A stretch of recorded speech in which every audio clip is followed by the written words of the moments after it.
Hi guys! Mobile Legends muna tayo ngayon guys. This is from Kayo, Hand of Destiny. So recently, may na-verify na naman kami ng dalawang shop sa Shopee na very scam. Filtered and repack. So mamaya siguro pag may time ako i-upload ko yung content na yon.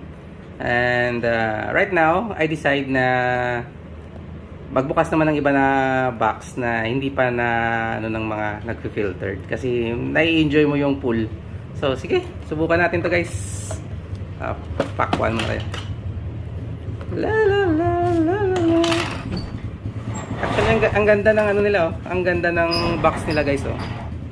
Napakaganda, oh. Seal na seal, oh. So ito pa yung SP cards nila. Ang gaganda. Meron ako nitong dalawang to. And 6 na lang yung wala ako na SP.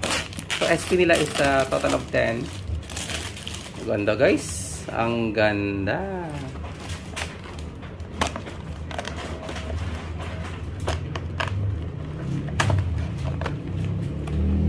Okay.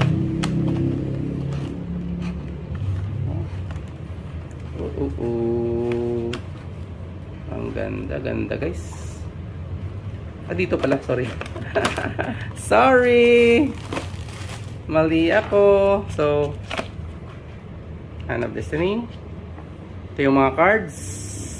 Pwede siya guys sa tong Ets, Posoy Bayeg and Posoy Dos.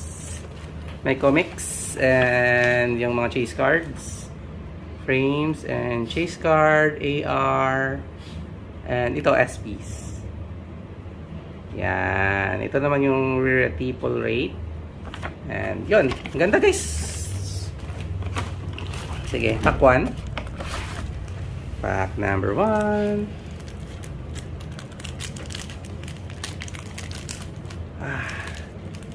May nararamdaman ako guys. Sa pack 1 pa lang guys. Pack 1. And boom. Not bad. And ako, ano pala to? Overframe. Esmeralda.